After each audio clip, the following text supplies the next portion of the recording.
Stellt man sich die Frage, was die Türkei in den letzten Jahren am meisten importiert hatte, dann ist die Antwort Gold. Noch im Jahr 2017 besaß die türkische Zentralbank 116 Tonnen Gold als Reserven. Bis im Jahr 2021 wurden die Reserven auf 720 Tonnen erhöht. Weitere Importe waren neue Autos, Alteisen und defekte Geräte. Aber auch weitere Abfallprodukte wie Kunststoffe wurden importiert, um daraus veredelte Produkte erneut zu exportieren. Ein Teil des importierten Goldes wird zu Schmuck verarbeitet und wieder exportiert. Goldschmuck ist eines der meistverkauften Produkte der Türkei. Sie ist der zweitgrößte Goldexporteur der Welt. Für Goldhandel ist in der Türkei die Istanbuler Goldbörse weltbekannt. Sie gehört seit Jahren zu den größten Märkten, wenn es um Gold geht. Banken bieten Konten für physisches Gold an, auf die es auch Zinsen als Gramm Gold gibt. In der Türkei gibt es neben den zahlreichen Goldhändlern auch über 300 Bankomaten, bei denen Goldmünzen zu einem Gramm und 1,5 Gramm bezogen werden können.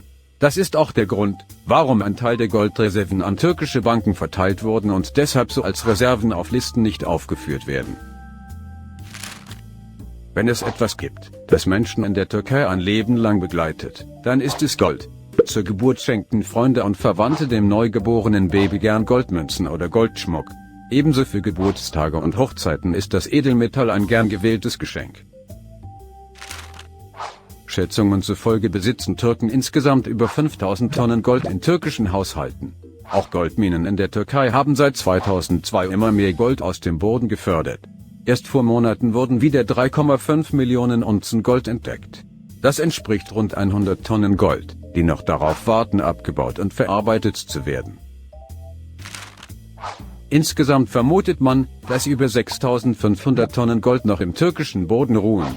In einer Zeit, wo die Türkei sich das Ziel gesetzt hat, bis 2023 zu den 10 größten Wirtschaften der Welt zu gehören, könnte sie das Ziel dank ihren Goldreserven in der Tat erreichen.